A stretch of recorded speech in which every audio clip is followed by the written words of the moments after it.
추석 명절 잘 보내셨습니까? 영상에서 보신 바대로 근본 추석 주간에 있어진 고려인 초청 전도 집회는 그야말로 감동이었습니다.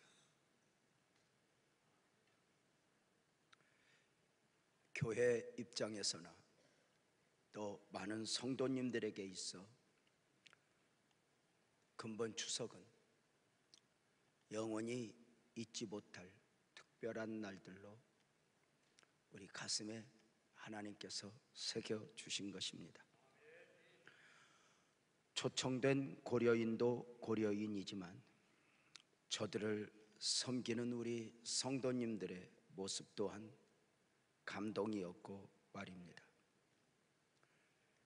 2천여 명이 함께하는 행사였고 해외 14개국에서 150명의 목사님들이 참석해 주신 국제 행사였습니다. 우리 교회 울타리 안에 들어오는 모든 사람들은 그 모습이 어떠하든지 어떤 마음으로이든지 축복으로 알고 섬기자 했는데 우리가 저들에게 준 것보다 저들이 우리에게 준 것이 훨씬 많았다 싶습니다. 저들 예배하며 기도하는 모습들, 2천여 명이 함께하는 행사였지만 그 어느 누구 하나 짜증내거나 불평하는 모습 없이 참여해 주신 저들 생각해 보십시오.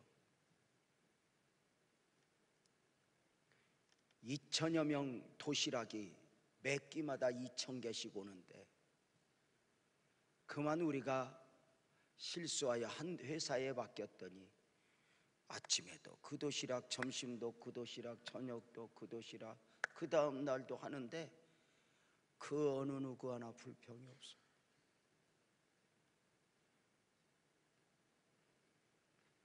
교회에서 700명이 잠을 자고 2,000명이 사용하는데 구석구석에 휴지 하나 떨어진 걸 본 적이 없어요.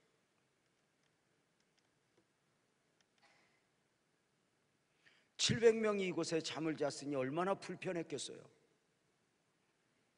체육관에서 교육부실에서 다 잠을 자는데 저들이 씻고 세면을 했는데 화장실에 물방울 하나 떨어져 있지 않아요.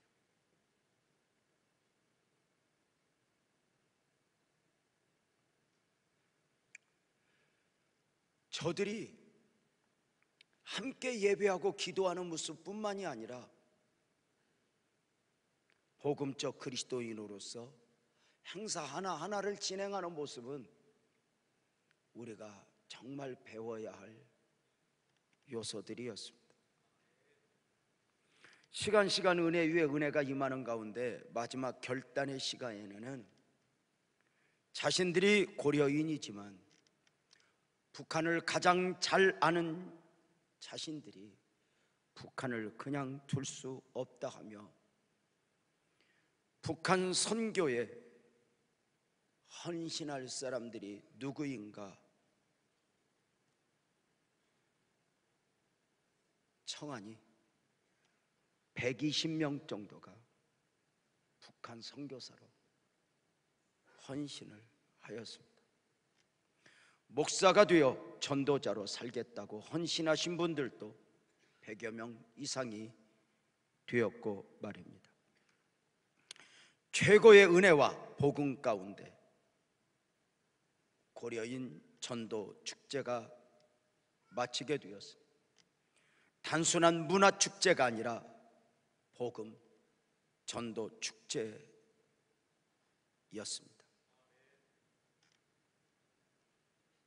세상이 줄 수 없는 것들, 세상이 이해할 수 없는 것들, 대한민국 정부도 안산시도 줄 수 없는 그것들을 우리가 품에 안고 저들과 함께 그 은혜를 누릴 수 있었습니다. 이사야서 43장 18절은 이렇게 말합니다. 너희는 이전 일을 기억하지 말라, 옛날 일을 생각하지 말라. 이해가 되십니까? 적어도 우리가 알고 있는 하나님은 과거의 일을 잊지 말라 하시는 하나님이십니다. 스스로 기억된 바 기념되기를 원하시는 분이고 말입니다. 내가 너희 조상, 너희 민족을 애굽 땅 종되었던 곳에서 이끌어낸 여호와라. 너희는 잊지 말라 수없이 강조하신 바입니다. 요단을 건넜을 때는 기념비를 세워 너희 후손들이 묻거든 그때 이런 역사가 있었노라고 설명해 주라 하셨습니다. 사무엘과 이스라엘 백성들이 블레셋을 이긴 후에는 에베네셀의 기념비를 세워 누구든지 내가 너희에게 베풀었던 위대한 역사를 눈으로 보게 하라 였습니다. 그 하나님이 이전 일을 기억하지 말라, 옛날 일을 생각하지 말라 였습니다. 하나님이 변하신 것인가? 아니요. 19절은 이렇게 말합니다. 보라, 내가 새 일을 행하리니. 이 새 일은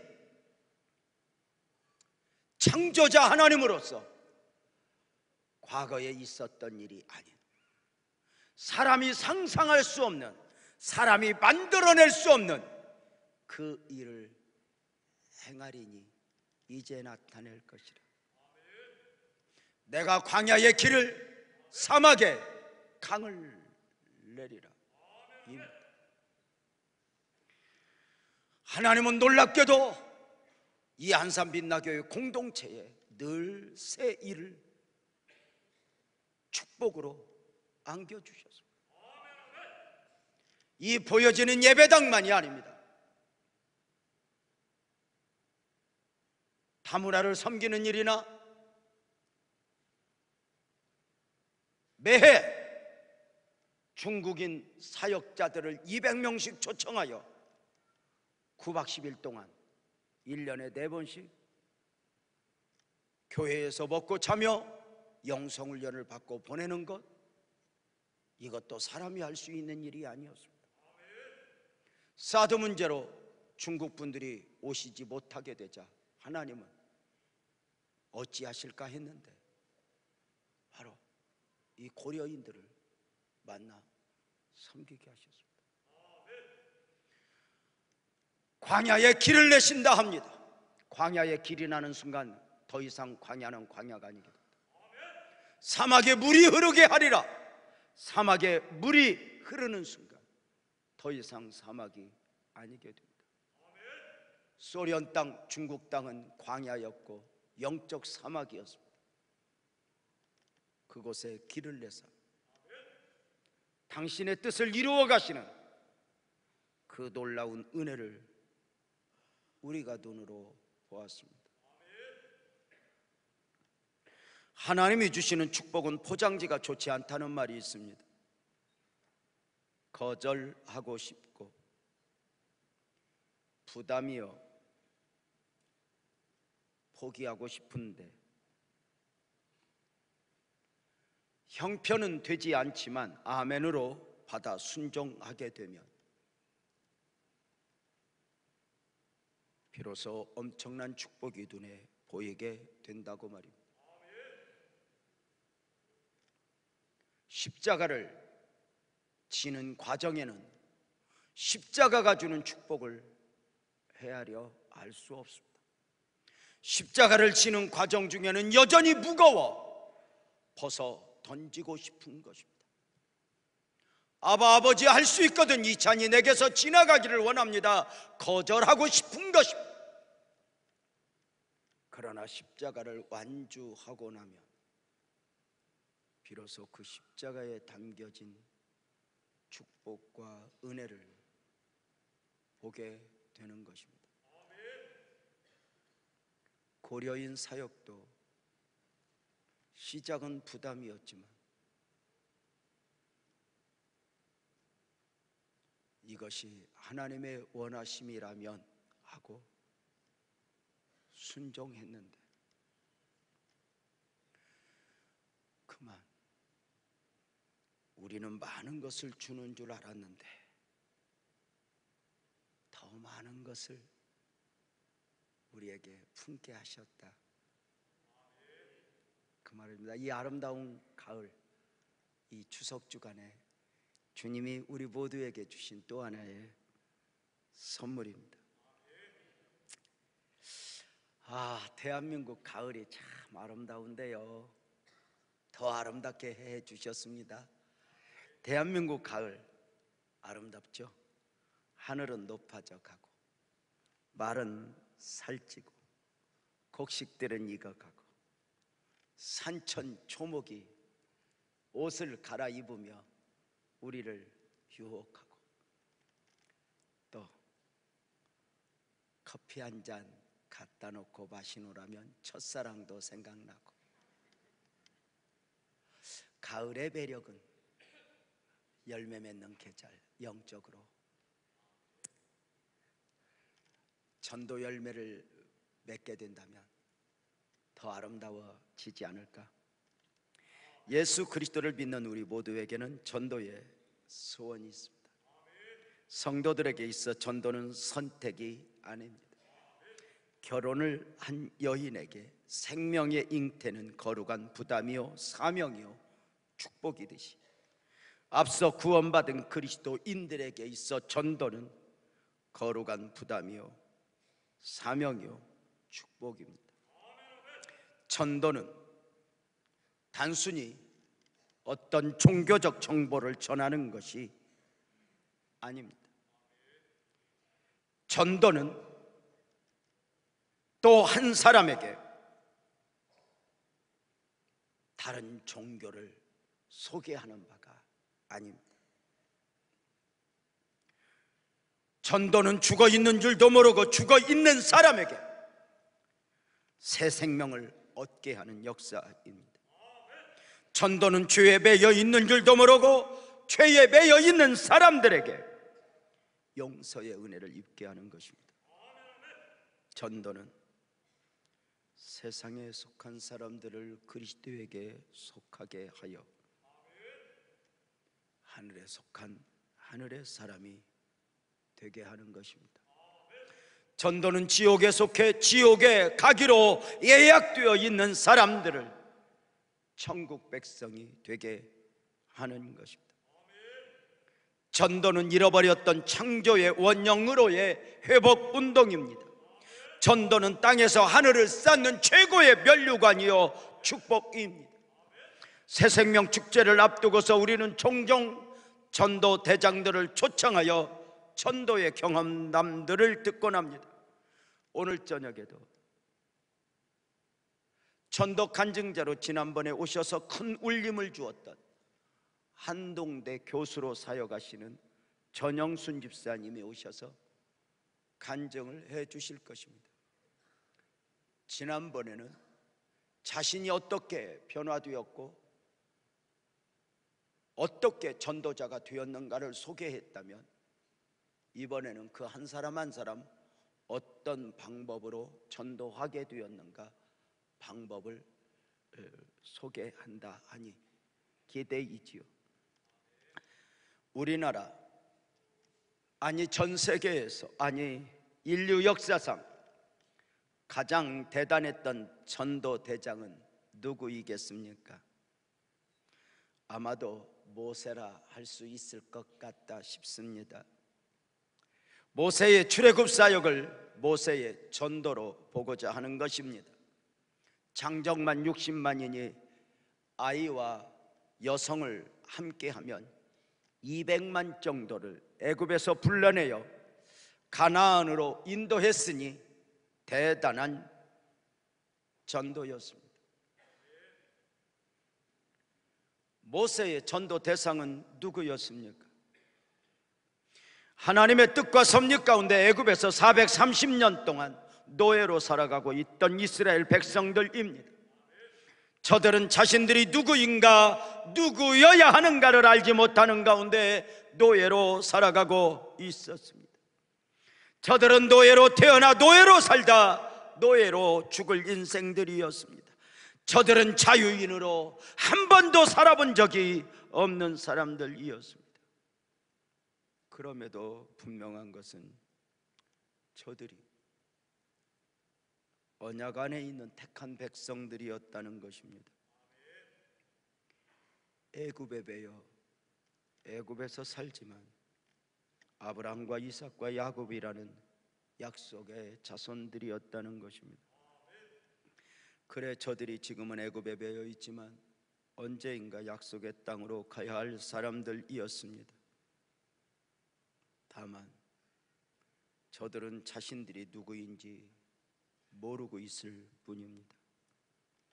그냥 그렇게 노예로 유린당하며 살아도 어쩔 수 없이 살아가야 하는 줄 알고 살아가고 있는 사람들이었습니다. 이제 하나님의 때가 되었습니다. 하나님은 미디안 광야에서 40년째 훈련받고 있는 모세를 찾아 애굽으로 가라 하셨습니다. 보낼 만한 자를 보내소서, 나는 말을 잘 하지 못하나이다 하며 거절하는 모세를 설득하여 보내신 것입니다. 보내심의 목적은 애굽에 가서 430년 동안 노예로 살아가는 내 백성을 구하여 내라입니다. 전도는 하나님의 백성 아닌 사람을 하나님의 백성으로 만드는 것이 아니라 했습니다.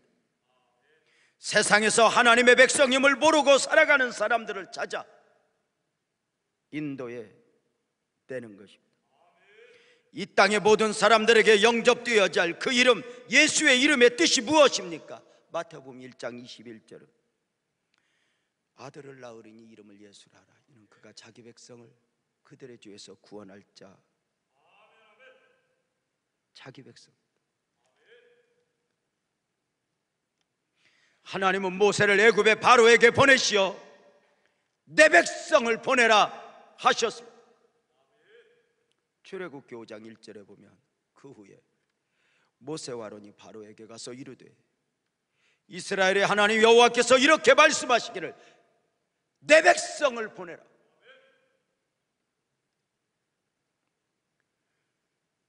세상에 살아가고 있는 저들, 애굽의 노예 바로의 노래로 살아가고 있는 저들을 향하여 내 백성이라 소유권을 주장하시는 것입니다.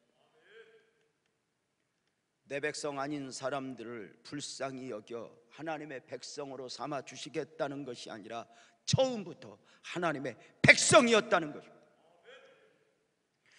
지금은 노예로 벽돌이나 굽고 있지만 언약 안에 있는 하나님의 백성들 말입니다. 어느 정도로 소유권을 주장하십니까? 출애굽기 4장 22절에 보면 너는 바로에게 이르기를 여호와의 말씀에 이스라엘은 내 아들 내 장자라. 내 아들 내 장자라.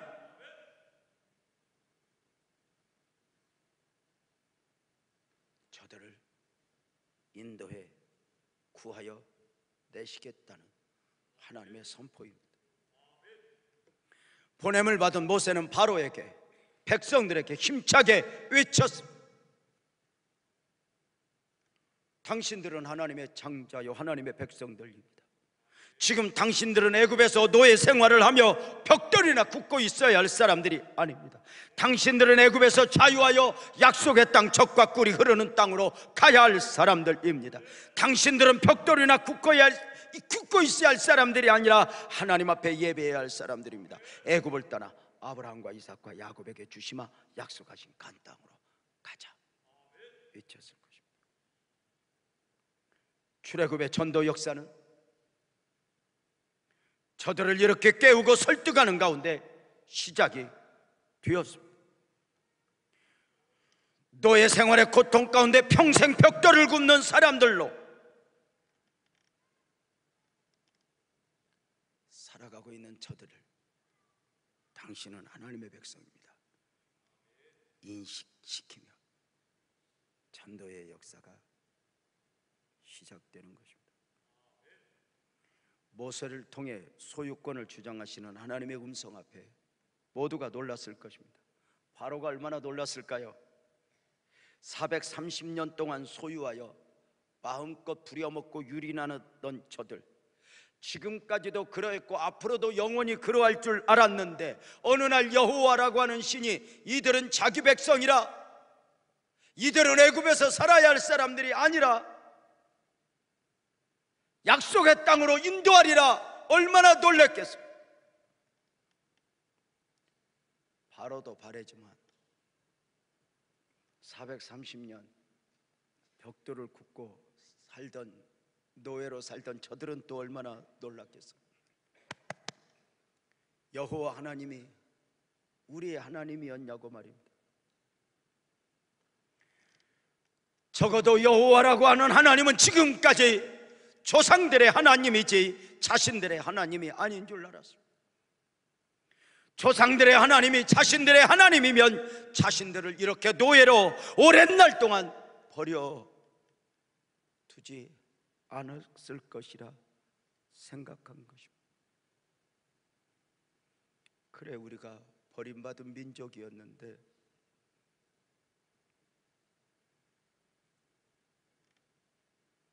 자신들을 향하여 하나님의 백성이라 하니 우리가 하나님의 백성이어서 놀라지 않았겠습니까? 분명한 것은 바로가 무엇이라 하든지 백성들이 어떤 거절을 하든지 저들은 처음부터 하나님의 백성이었다는 것입니다.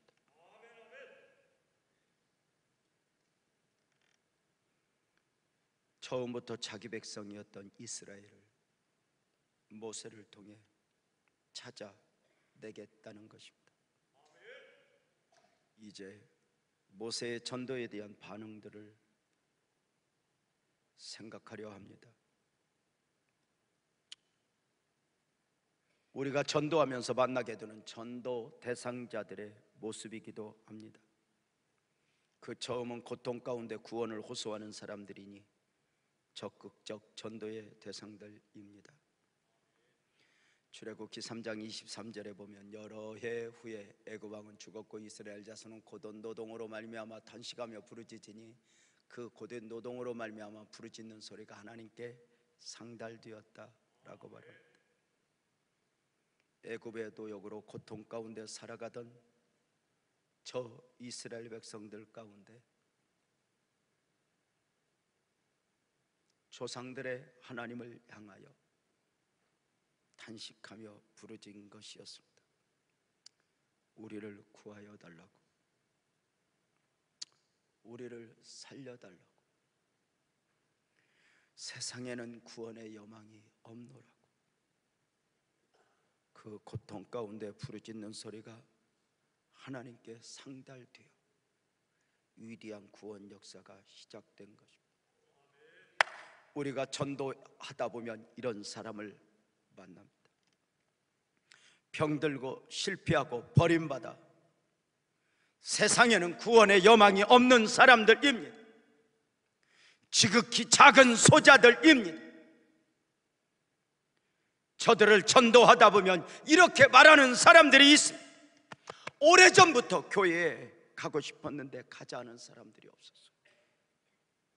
나 같은 사람들이 교회에 가도 되는가요?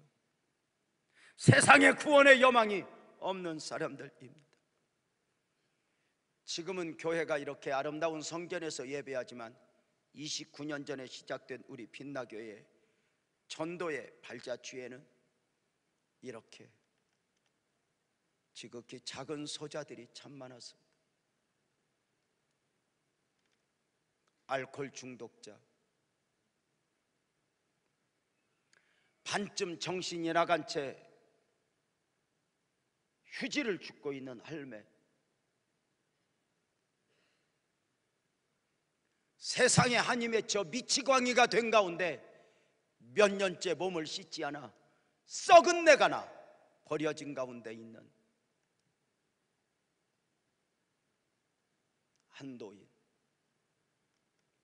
그들을 예배당에 모셔다 놓으면 10m 전방에도 썩은 내가 나니 누가 저변에 앉으려고 하지 않습니다.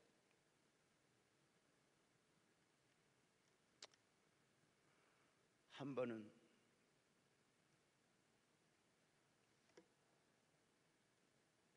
전도를 위해 한 집에 방문했더니 머리끝에서 발끝까지 온몸에 피부병이 왔는데 어떤 분이 똥을 바르면 낫는다고 머리끝에서 발끝까지 똥을 다 발라 온몸에 부작용이 나온 가운데 피부 썩어가는 냄새, 똥 냄새 얽혀 누구도 들어가지 않는 그 방에 가 물수건을 가지고 닦아주며 왜 이렇게 사셨냐고, 왜 이렇게 사셨냐고. 우리 하나님 앞에 가자 하니 목사님 나는 걷지도 못해요.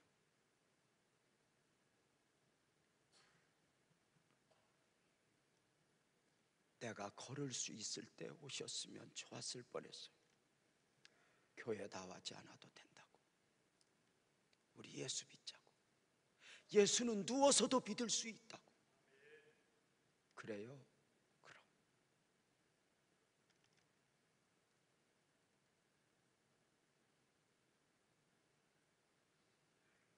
오늘 2부 예배 마치고 85세 된 노인이 등록을 하면서 이렇게 말씀하셨습니다. 목사님, 지난 85년 한 번도 교회 가고 싶었던 저를 누가 교회 가자고 하신 분들이 없었어요.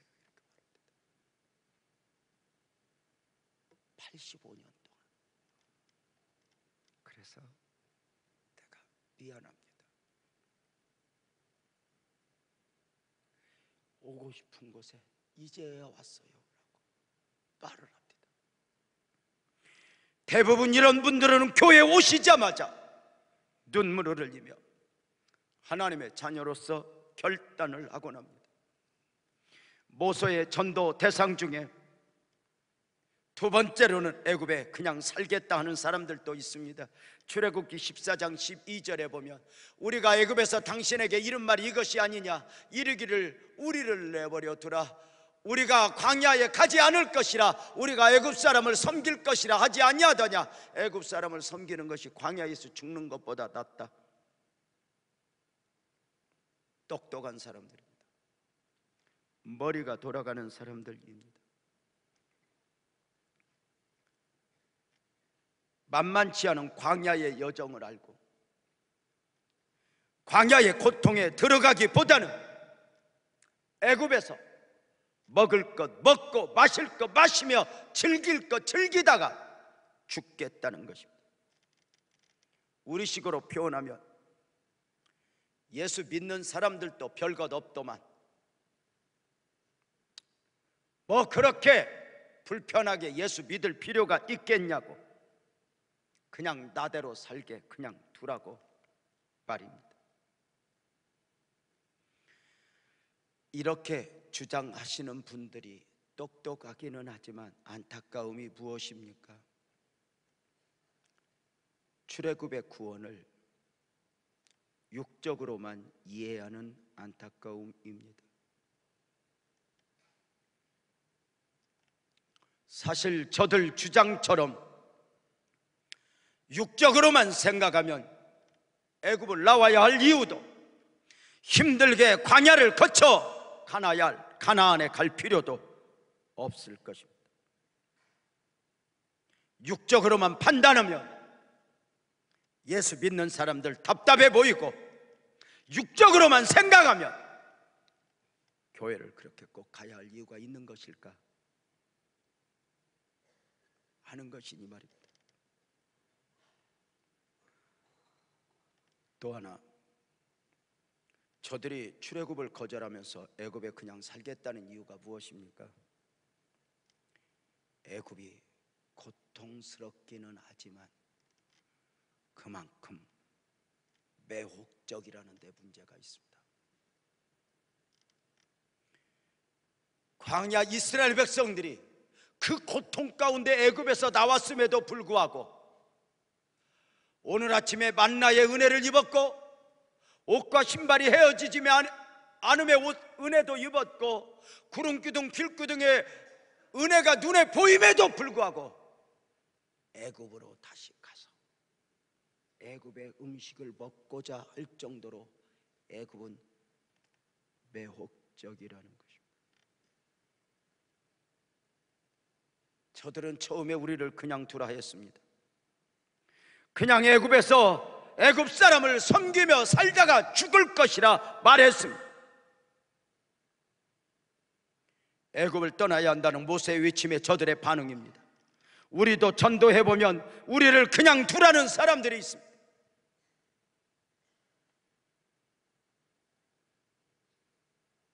아무리 세상에 희망이 없다고 외쳐보아도 사실 세상은 여전히 매혹적이거든요.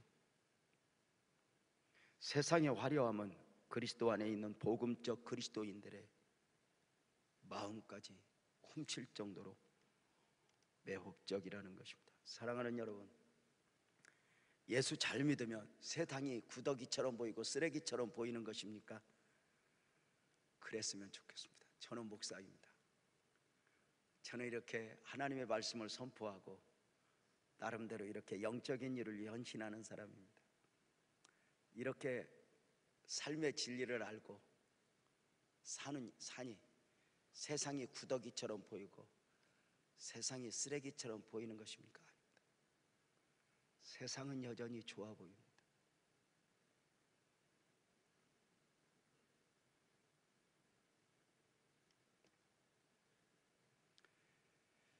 목사이지만 교회는 다니지만 재미있는 것은 세상에 애굽에서 먹던 음식 마시던 음료 미친 듯이 자유롭게 살고 싶은 마음 있는 거 아닐까? 그 세상을 어떻게 이겨낼 것인가? 근본 고려인 축제 마지막 날 고려인 김이걸 목사님이 설교하는 내용을 맨 앞자리에 앉아 통역을 통해 계속 들을 수 있었습니다. 두 분이 교대로 저에게 통역을 해주셨습니다. 이 앞자리에 앉아 있는데 한 분은 한국 목사님과 결혼한 고려인 여성 사모님이 통역을 해주고, 한 분은 고려인 남자와 결혼한 한국 여성 사모님이 계속해서 통역을 해주셨는데, 그 김이걸 목사님이 설교하시는 가운데 이렇게 설교합니다. 우리는 지금 우리가 살던 곳을 떠나 대한민국에 와서 살고 있습니다. 왜 오셨습니까? 좀 더 나은 삶을 위해 돈을 벌기 위해 왔습니다. 그러나 그것만이 우리의 목적이면 우리는 불쌍하고 초라한 사람들입니다. 한국 땅에 와서 무엇을 보셨습니까? 한국의 화려함, 그 화려함은 애굽입니다. 한국에 와 살지만 그 화려함에 미혹되어 당신들이 비틀거리게 된다면 당신들은 영적으로 바람난 사람들입니다. 정신을 차려야 합니다. 우리는 이 애굽의 유혹을 이기고 하나님이 우리를 왜 이 땅에 보내셨는가를 알아야 한다고 설교를 하시는데, 제가 이쪽 통역에 귀를 기울이고 이쪽 통역에 귀를 기울이고 1시간, 2시간, 3시간 듣다가 목에 담이 걸려서, 그러나 그 설교는 제 가슴을 콩콩콩 때렸습니다.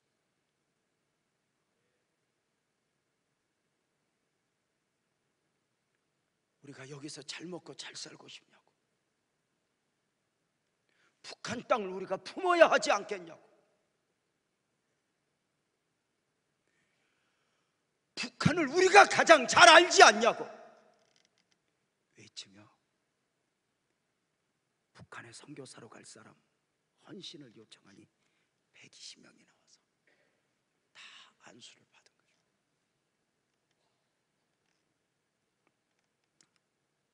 세상은 애굽에서 나온 사람마저, 복음적 그리스도인들마저 흔들 정도로 매혹적입니다. 그래, 육적으로 생각하면 부득불 그렇게 예수 극성스럽게 믿어야 될 필요는 없어집니다. 출애굽의 이유나 예수를 믿어야 하는 절대 이유는 철저한데, 아멘 합시다, 영적인 데 있습니다. 출애굽의 목적지인 가나안마저도 영적으로 이해하지 못하면 가나안에 갈 이유가 없어집니다.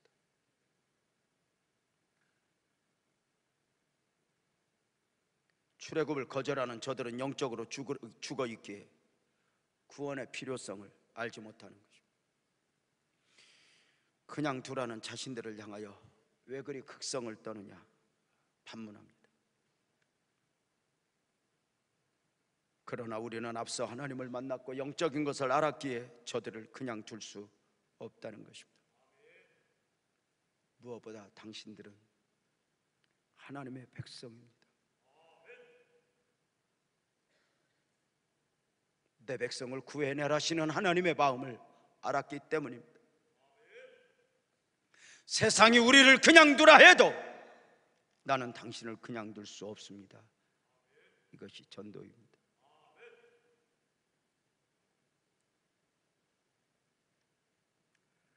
근본 고려인 축제 가운데 해외 14개국에서 150명의 목사님들과 성도들이 왔습니다. 그 가운데 가장 많은 수가 오게 된 국가는 카자흐스탄입니다. 카자흐스탄은 유엔이 통계한 바로 세계 10대 기독교 박해국가입니다. 예수를 믿게 되면 가족, 직장 모든 걸 잃게 될 뿐만 아니라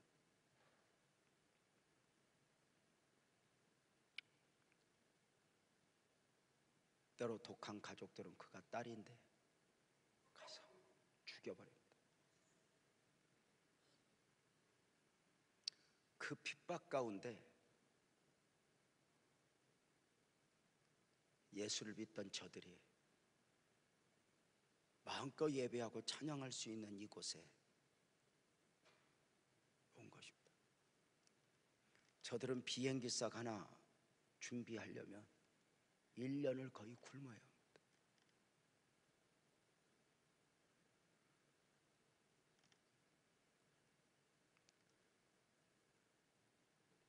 얼마나 뛰며 예배를 드리는지 아래층에 있는 우리 성도들이 이 예배당 무너지는 줄 알았다.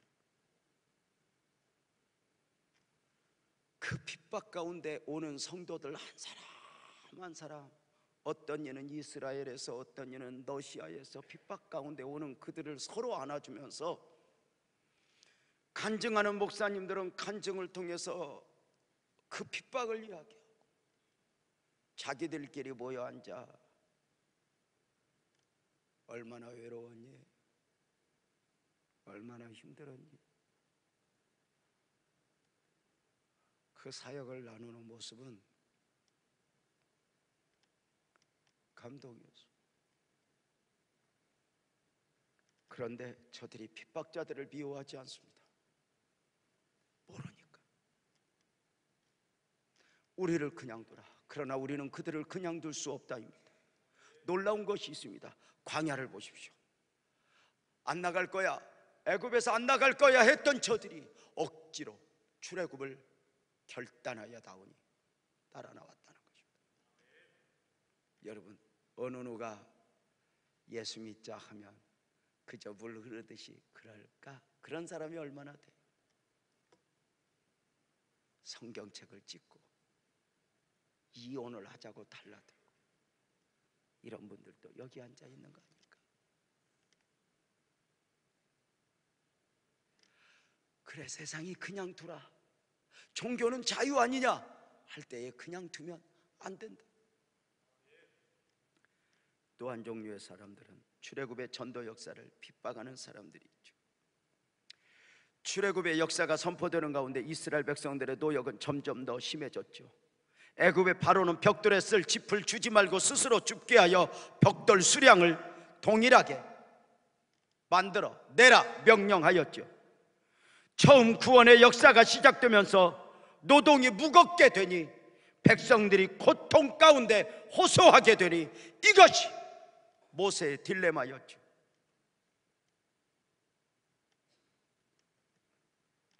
출애굽기 5장 22절에 보면 모세가 여호와께 돌아와서 전도 현장에서 돌아와서 하나님 앞에 호소하는 것입니다. 주여, 어찌하여 이 백성이 학대를 당하게 하셨나이까? 내가 복음을 전했더니 저들이 자유한 것이 아니라 더 힘들어졌습니다. 어찌하여 나를 보내셨나이까? 23절, 내가 바로에게 들어가서 주의 이름으로 말한 후로부터 그가 이 백성을 더 학대하여 죽겠어도 주의 백성을 구원하지 않아. 저가 학대하는 건 그럴 수 있다 합시다. 그런데 왜 하나님은 그냥 있으십니까?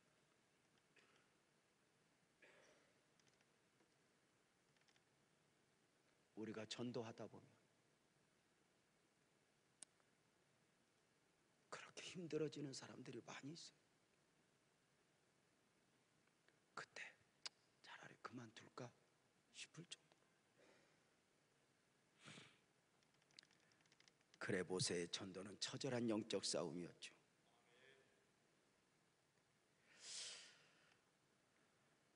하나님의 백성들을 구하여야 되겠다는 모세와 저들을 보내지 않겠다고 하는 바로와의 싸움, 무엇보다도 이것은 보이는 씨름이지만 보이지 않는 가운데 내 백성을 구해내고자 하시는 하나님의 씨름과 그 구원을 방해하는 마귀와의 전쟁 말입니다.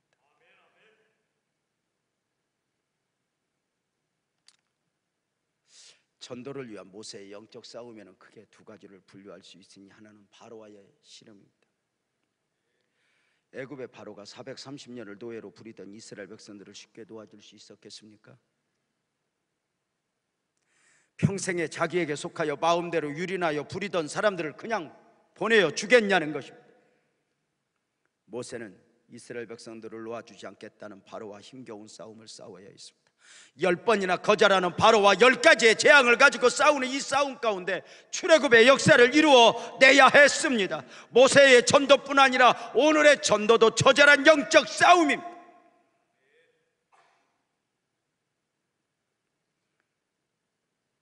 전도는 전도의 대상자들보다 더 끈질기지 않으면 열매를 거둘 수 없다 했습니다.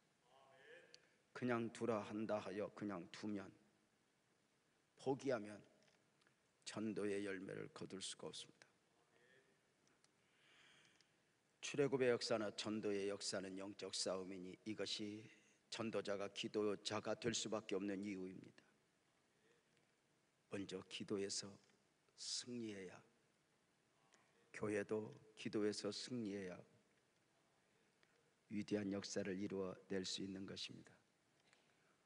근본 고려인 전도 축제는 좀 특이한 점이 있습니다.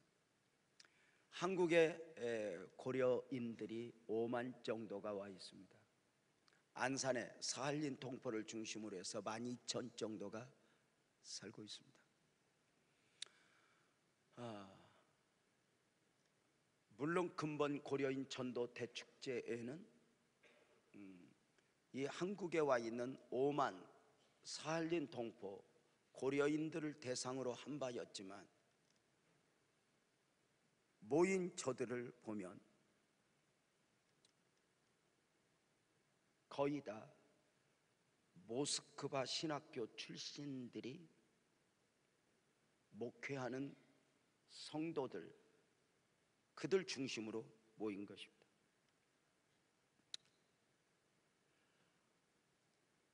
저들이 얼마나 기도 훈련을 받았는지,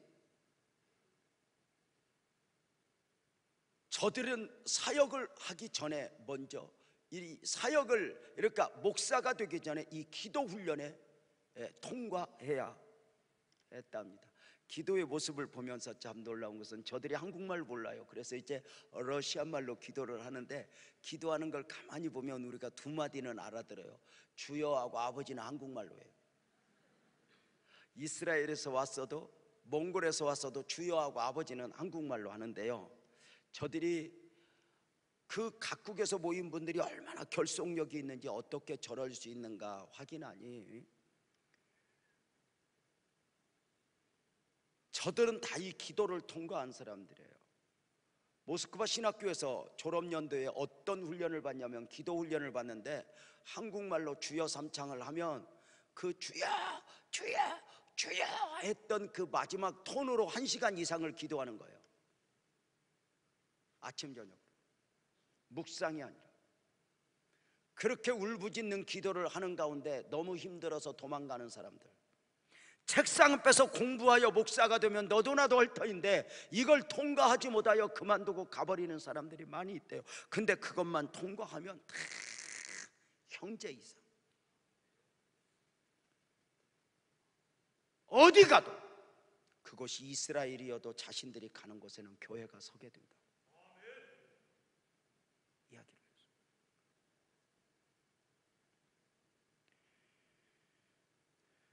무엇보다도 영적 싸움은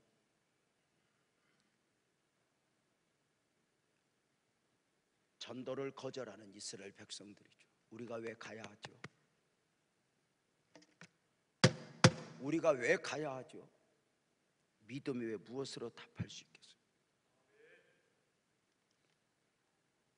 그러나 저들과 씨름하여 저들을 인도해 내야 했습니다. 다만 모세의 위로는 모세 혼자만의 씨름이 아니었고 하나님의 역사가 있었다는 것입니다.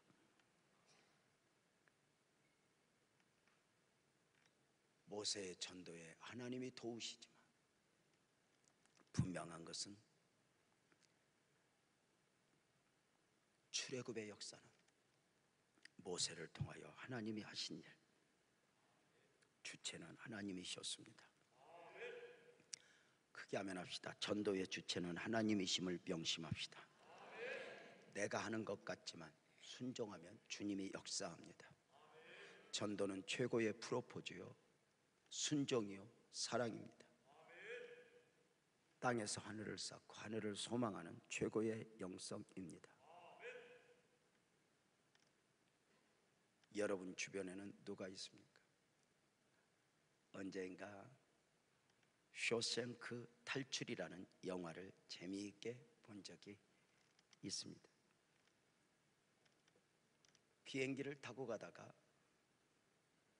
그 비행기에서 영화를 보았는데 얼마나 재미있게 보았는지, 그 영화를 유일하게 한 3번 정도 본 영화인데, 기적 중의 기적은 아직도 주인공 이름도 모릅니다. 근데 생생하게 기억하는 것은 악명 높은 감옥 쇼생크에 억울하게 수감되어 19년의 세월을 견디다 탈옥에 성공하는 한 남자의 이야기, 은행원의 이야기입니다.